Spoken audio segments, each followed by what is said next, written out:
Crypto. Toute l'actu crypto au même endroit.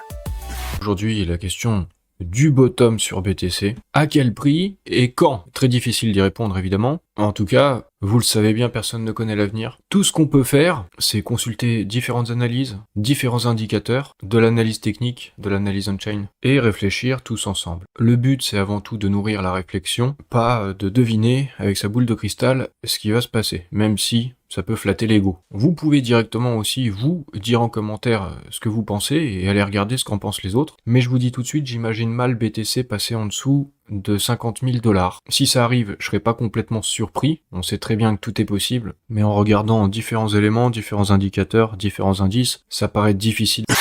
Alarmiste disant que le hash rate du Bitcoin s'effondre. Ça tourne beaucoup depuis 24 heures. Déjà, on va rappeler ce qu'est le hash rate. Le hash rate, c'est un petit peu le baromètre de la santé du réseau. Il montre combien de puissance de minage est actif, donc concrètement, combien d'énergie est injectée dans le réseau. Ça, c'est important. Quand le hash rate baisse, ça veut dire que des mineurs se retirent temporairement, soit parce qu'ils éteignent leur machine, soit parce qu'ils n'ont plus accès à l'électricité. Très simple. Et là, effectivement, oui, c'est vrai, en seulement 2 jours, le hash rate a considérablement diminué. On voit une chute assez brutale. En général, ce genre de mouvement arrive quand des mineurs capitulent. Ok. Typiquement, ce que je veux dire par là, c'est que typiquement, ça peut venir de coûts d'électricité trop élevés ou de décisions politiques comme des interdictions de minage en Chine à l'époque. On en avait déjà parlé sur la chaîne. Dans ces cas-là, on voit souvent certaines régions ou certains gros acteurs couper leurs machines d'un coup. Mais, cette fois-ci, c'est pour cette raison que je suis assez surpris. Cette fois-ci, il y a beaucoup de mineurs qui ont été arrêtés en même temps qu'une énorme tempête de glace aux États-Unis. Ce que je veux dire par là, c'est que environ un tiers de la puissance de minage mondiale se retrouve aux États-Unis. Et le froid extrême a notamment touché le Texas, où sont installées des sociétés comme Marathon, Mara, Foundry Digital. On a vu que récemment, là encore, il y a eu un prestataire de Ledger qui s'est fait taper. Alors, malheureusement, les processeurs de paiement, on utilise à peu près tous les mêmes. Donc, quand ils tombent, il y a énormément de clients qui fuitent. Après, Ledger se retrouvait malheureusement dedans. Ça n'impacte pas du tout la sécurité du portefeuille en question, mais c'est toujours des données clients qui fuitent et c'est vrai que ça tombe jamais bien. Donc, un portefeuille plus safe. Donc, je pense qu'aujourd'hui, tu es peut-être sur du logiciel où il y a la possibilité de mettre des portefeuilles hardware qui sont plus sécurisés. La dernière fois, je parlais d'AirGap, par exemple, sur l'accompagnement. Ça, c'est des possibilités pour aller encore plus loin. Revenons maintenant aux États-Unis avec le lancement du nouveau stablecoin de Tether, le fameux USAT. Nous avons donc l'émetteur Tether qui a annoncé le lancement de son nouveau stablecoin nommé USM, spécifiquement conçu pour s'aligner sur les exigences du Genius Act. Ce mouvement stratégique intervient alors que le cadre réglementaire américain se durcit, obligeant les émetteurs de stablecoin à garantir une transparence totale des réserves et une conformité stricte avec les directives fédérales en matière de lutte contre le blanchiment. Alors, l'introduction de l'USA marque une étape clé pour Tether dans sa volonté de conserver sa domination sur le marché américain tout en se distanciant et les critiques sur l'opacité de ses réserves historiques de l'USDT. En proposant un produit conforme by design au Genius Act, Tether cherche à sécuriser ses partenariats avec les institutions financières institutionnelles et anticiper une possible intégration des stablecoins dans les systèmes de paiement nationaux régulés. Vous achetez des stablecoins et on va vous rapporter 3, 4, 5, 6, 7%. Donc forcément, il y a un gros risque de fuite de capitaux. On dit que ça peut valoir 3 000 milliards. En fait, ça peut être complètement fou. En fait, je dirais pas que c'est infini. Mais c'est une solution pour toutes les liquidités. Aujourd'hui, vous voyez des pubs de néobanques, de banques en ligne et autres qui se vantent de proposer sur les liquidités. Vous le voyez de temps en temps, on a l'impression que c'est exceptionnel. Ça rapporte 1, 1,5%. Voilà notre réalité. Et ce qui nous explique très intéressant, c'est que surtout, il bypasse complètement le système bancaire. Parce que si Tether récoltait de l'argent et placer son argent, on va dire, en custody chez JP Morgan, c'est peut-être ça qui peut faire tomber la hache de guerre des banques, c'est que ils en bénéficient. Ils arrivent à prendre une partie de ce potentiel de ce business. C'est pour ça qu'en parallèle, ils avancent sur leur plateforme et leur blockchain. Mais ce qui est intéressant, c'est que derrière, Tether surtout, il bypasse complètement le système existant. Circle essaye un peu de se mettre le système bancaire dans la poche. Ils ont 14% de leurs réserves qui sont à la banque. Oui, les RWA, il se passe vraiment quelque chose au niveau de la tokenisation au sens large. On s'en rend compte, t'as des personnages comme la famille Trump qui va tokeniser maintenant son immobilier. C'est un complexe hôtelier qui vont ouvrir en 2028 et n'importe qui peut acheter des tokens pour participer. Donc en fait, ça peut aussi prendre finalement, au lieu d'acheter un token, de participer aussi concrètement à un projet qui apporte un privilège. Et là, ce sera posséder un petit peu d'immobilier, par exemple. En tout cas, c'est les parts d'une société qui sera propriétaire de l'immo. Donc moi, je pense qu'il y a pas mal d'opportunités au niveau de la tokenisation. On sait que BlackRock aussi a tokenisé les bons du trésor américains avec leur projet Bult, qui était initialement sur Ethereum, qui maintenant est disponible sur la BNB. Ça date de la semaine passée, puisqu'en fait maintenant, les détenteurs de leur token Bult, donc qui représentent du trésor américain tokenisé, vont pouvoir utiliser ça en garantie sur un Binance pour faire des effets de levier en trading. Donc on voit une forme de mariage entre le monde traditionnel qui est très BlackRock, monde traditionnel, fonds de gestion, et aussi maintenant notre écosystème avec un espèce de double narratif. Donc non seulement t'achètes quelque chose qui est tokenisé, mais tu peux en plus utiliser comme un effet de levier sur une plateforme. Je trouve ça fascinant. Donc il y a pas mal de choses qui se passent de ce côté-là. Voilà. République Europe, c'est une branche européenne de la plateforme d'investissement de la République, qui a lancé le 26 janvier 2026 un véhicule d'investissement spécial dédié à Kraken, permettant donc aux investisseurs particuliers européens d'obtenir une exposition indirecte aux actions de l'exchange crypto privé. Cette offre est présentée comme une première pour les retail sur les marchés privés européens et intervient avant l'IPO tant attendu de Kraken, valorisé autour de 20 milliards de dollars. Kraken a déposé une demande confidentielle d'introduction en bourse aux États-Unis en novembre 2025, acquis Banked Finance en décembre 2025 et a généré 1,6 milliard de dollars de revenus en 2024. Et on peut même parler d'une plus-value de 138% par rapport à l'année précédente, avec un EBITDA de 421 millions. Les participants donc au véhicule d'investissement spécial détiennent une participation indirecte et peuvent bénéficier de la plateforme future de Kraken. Bitmine, ça c'est super intéressant parce que ça n'a rien à voir avec ce que fait Stratégie. Et ça peut plaire à Wall Street. C'est que vous savez, Bitmine a fait déjà un achat monstrueux hier, mais il n'arrête pas d'envoyer des millions de TH en stacking. Et bien mine de rien, ça va parler à Wall Street, à la différence d'un Stratégie. C'est qu'en stackant, il génère comme ça, en revenu passif, 164 millions de dollars de rendement. Donc ça, c'est quelque chose qui va vraiment parler, et je pense que ce genre de modèle va beaucoup plus plaire. Derrière, ça reste investir dans un actif comme Ethereum, prendre un risque sur cet actif. La grosse différence, c'est en attendant, si vous investissez, ça génère des revenus récurrents et donc des dividendes. C'est Van Eck, le gestionnaire d'actifs mondial, qui a lancé, ça y est, un ETF pour Avalanche, le AVAX. Donc, bravo, ça va faire plaisir à ceux qui sont sur AVAX. Donc, ça y est, le premier ETF spot Avalanche négocié aux États-Unis par Van Eck. Donc, il y a même du stacking qui va pouvoir faire. Alors, je sais pas si c'est déjà en place ou s'ils vont essayer de demander, parce que je sais que la SEC était pas très très chaud pour faire du stacking d'actifs. On va voir si ça va marcher. Et donc, pour l'instant, Van Eck va renoncer à ce frais de gestion à 500 millions de dollars. Japon qui vient de donner un coup de boost à XRP qui était complètement inattendu. Il vient de dire XRP n'est plus une crypto, c'est un produit financier. Imagine une boîte de nuit très select. Avant, les cryptos, c'était un peu comme les gens avec des baskets sales qui essayaient d'entrer. Le videur les regardait, hésitait, parfois les laissait passer, parfois non. Là, le Japon vient de donner à XRP une carte VIP. Qu'importe tes baskets, tu rentres. Concrètement, l'agence financière japonaise s'apprête à reclasser XRP dans la même catégorie que les actions et les obligations. Et ça, c'est énorme, parce qu'on passe de la case actif à risque crypto à la case sérieuse instrument financier réglementé. Dans ce cadre-là, tout change. Déjà, les plateformes qui proposent XRP doivent respecter les mêmes règles pour la bourse, transparence, information claire, protection des investisseurs. Ensuite, on finit avec le flux juridique. Les grosses institutions japonaises peuvent enfin investir dans XRP sans avoir à se dire on est dans une zone grise. Il y a une menace de shutdown du gouvernement à la fin du mois. Les démocrates, en ce moment, c'est la guerre politique aux États-Unis. Il y aura peut-être un shutdown, mais au premier sens du terme, c'est qu'il y a une tempête hivernale historique qui balaye les États-Unis. Imaginez, il fait des moins 30 degrés là-bas. Et la neige est en train d'arriver aux États-Unis. Il semblerait, mais je ne suis pas de la météo, il semblerait que ça va arriver aussi en France. Donc le shutdown, finalement, il sera peut-être, oui, effectivement, mais lié à la tempête. Et c'est le pays qui va être en shutdown, peut-être.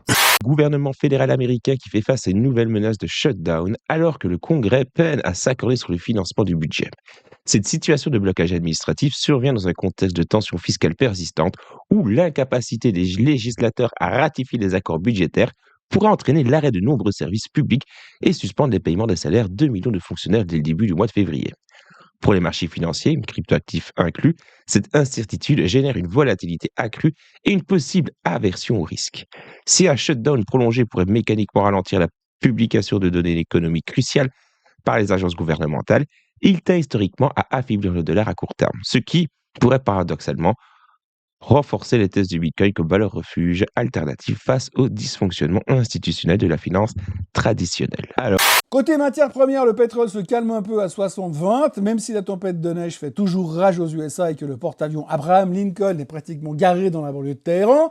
Pour les métaux précieux, c'est une autre dimension, tous les jours un peu plus. L'or est à 5100, l'argent est à 108, et on ne parle que de records et de pourquoi l'or peut aller à 6000 $. Et puis alors, pendant qu'on compte les minutes avant les chiffres de Meta et qu'on prépare les scanners pour le discours de Powell, Mark Zuckerberg a décidé de nous envoyer une petite facture. Meta prépare doucement la fin du tout gratuit. Oui, vous avez bien entendu, des abonnements payants arrivent sur Instagram, Facebook et WhatsApp. Officiellement, c'est pour booster votre créativité grâce à des fonctions IA avancées. Officieusement, il faut bien que quelqu'un paye pour les milliards cramés dans les data centers.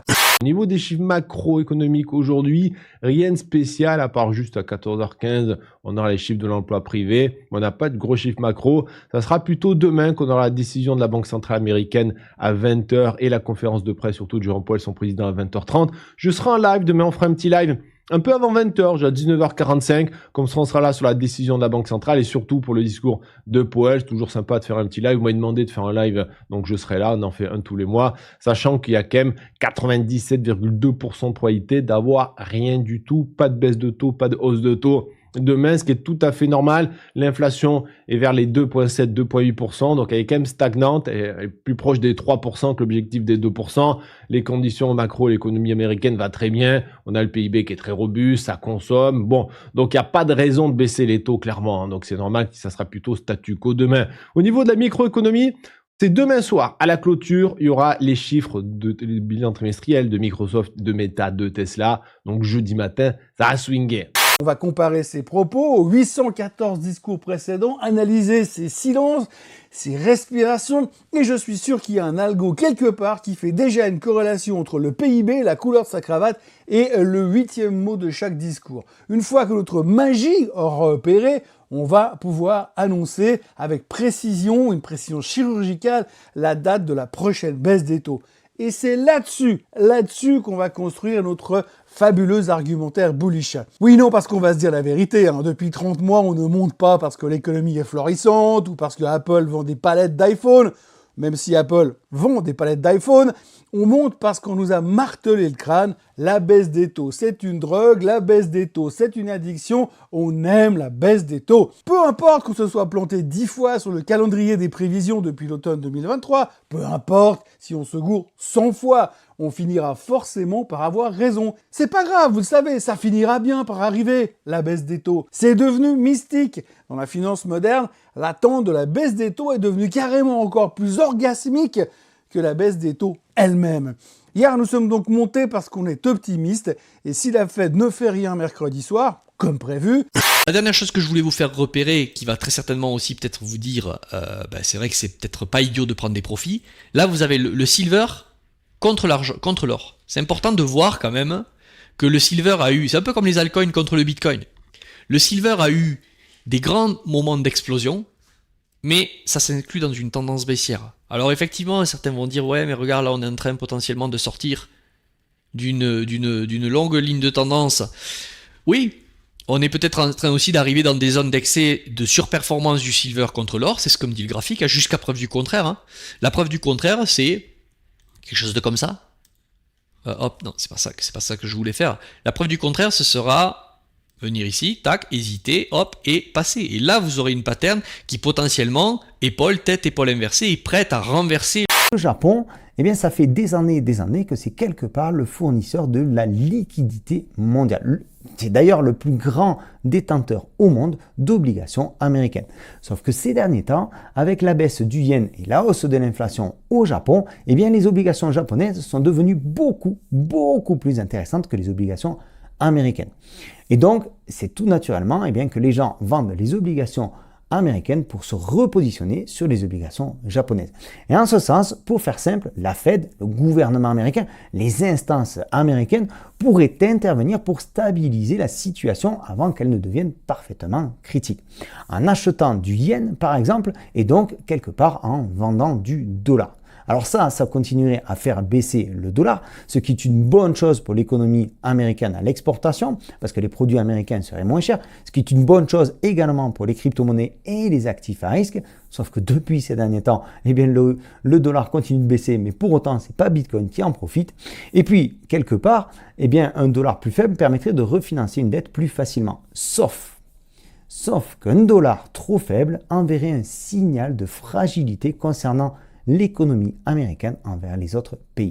Pour venir sur le dollar rapidement, donc clairement la bougie mensuelle, si elle clôture comme ça, elle est annonciatrice de continuation baissière pour aller chercher les plus bas annuels. Pour moi, si on a une rupture du fair value gap mensuel, en daily pour l'instant, aucun signe de force. On est bien venu chercher le plus bas trimestriel, ça consolide dans cette zone de fair value gap d'ailleurs. Mais à mon avis, il y a quand même des chances qu'on vienne retravailler ce FVG et que le prix nous rejette pour une continuation baissière. Dépendamment de la clôture de janvier, mais je pense voilà qu'on faut se préparer à un retag des lows potentiellement, et c'est peut-être ce qui formera le bottom définitif. Pour moi en tout cas, le bottom se trouve dans cette zone de fair value gap annuel pour, je pense, de futurs sommets du côté du dollar américain pour les prochains mois, peut-être prochaines années, mais je ne pense pas que le dollar commence une tendance baissière long terme. Hier, ça a été une journée absolument mouvementée et ça risque de se poursuivre tout au long de cette semaine. Comme je vous le disais dernièrement, on va assister à quelque chose d'incroyable. On a également pas mal de facteurs à prendre en compte au cours de cette semaine. Alors parlons-en. Premièrement, du côté du Bitcoin, vous êtes toujours en dessous de ce niveau clé. Malheureusement, la ligne orange ici est une résistance actuellement. Vous avez pu constater l'importance que ça a eu lorsqu'on l'a atteinte à plusieurs reprises ici. Les acheteurs ont essayé de nous maintenir au-dessus de ce support, mais finalement, malheureusement, on a échoué. Comme vous pouvez le voir, on a eu une grosse chandelle rouge et on a chuté de manière significative lorsqu'on a perdu ce niveau. Les acheteurs tentent une fois encore de nous faire refranchir ce niveau à la hausse, mais comme je vous le disais, eh bien, ça va être difficile de repasser au-dessus. On a maintenant vu de la faiblesse sur le marché, donc comme toujours, je reste prudent, surtout sur les intervalles plus courts, parce que le marché reste encore assez faible, c'est totalement indéniable malheureusement. Cependant, je m'attends toujours à ce qu'on franchisse les niveaux de résistance, qui sont actuellement déjà de 88 348 $. Ensuite, on a 95 000, 98 000 et le niveau le plus important, lorsque selon moi on repassera en mode bullish aux 101 000 $. Utiliser les outils de TradingView, ça sera beaucoup mieux. Voilà. Donc là, ça fait à peu près 10 semaines, 70 jours que le fair value gap weekly est maintenu. Si ce fair value gap hebdomadaire casse, il y a deux objectifs. Le premier, c'est les 80 006. Et le deuxième, et théoriquement, c'est lui qui serait atteint. Après, je sais pas si on va y aller, mais celui en cas de rupture de ce fair value gap, l'objectif de livraison du prix, c'est les 74 420 $. Donc là, c'est vraiment la dernière zone de support. Vraiment la dernière. Casser ce fair value gap hebdo, ça serait un signal plus de direction sous les 80 000, voire les 74 000. Il y a un dernier niveau qui est important, et là c'est vraiment sur du long terme, c'est les 38,2, je l'ai déjà expliqué plein de fois. 38,2, c'est un niveau qui est important, c'est un niveau, tant qu'il est maintenu, la TH est possible. Par exemple ici, vous voyez, 38,2 a bien été maintenu, on a eu un nouveau sommet, 38,2 a bien été maintenu également, même ici, 38,2 a parfaitement été maintenu, il y a la mèche ici qui est venue sauver la clôture. Ici, par exemple, on n'est pas venu tester 38,2, mais pareil, ça a été maintenu, continuation haussière. Lors de la correction d'été de 2024, on est venu chercher les 38,2% et ça nous a permis de faire un nouvel ATH. Ensuite, après les tarifs de Trump, on est venu chercher 38,2, on a fait un nouvel ATH. Et pour le moment, ce niveau est toujours maintenu. Donc c'est pour ça que c'est un niveau qui est extrêmement important. Alors, ce zap t'a plu? Fais-le moi savoir en commentaire.